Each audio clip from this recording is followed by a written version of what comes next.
you. I'm Todd Clark, your host, and this week I'm joined with Joe Smith, our senior market strategist. Joe, welcome.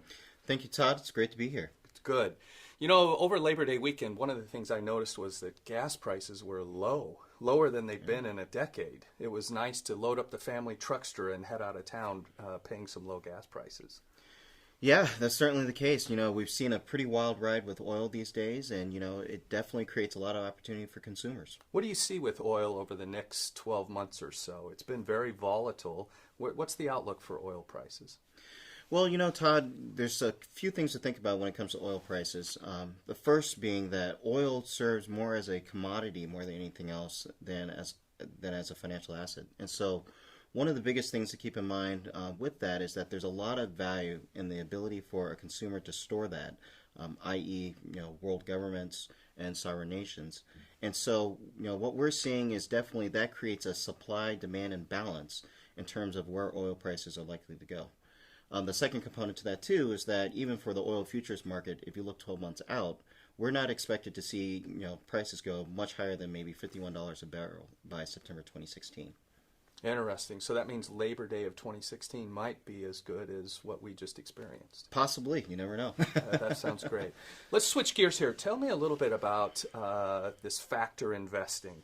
I'm hearing a lot about it. Every conference that I attend, there seems to be at least one session on factor investing. How has CLS incorporated factor investing into risk budgeting?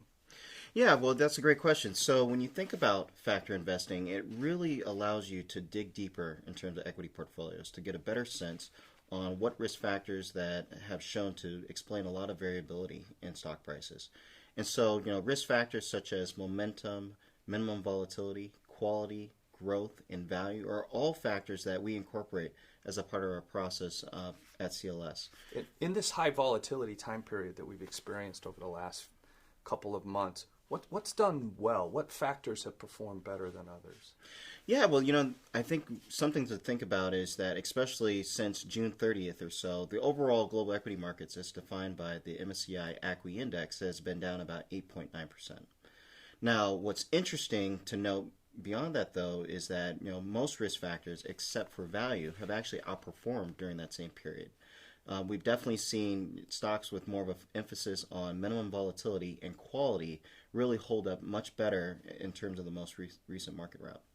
Thanks, Joe. Great information about oil prices as well as factor investing that you'll be able to share with your clients. Thanks for watching, and we'll see you next week.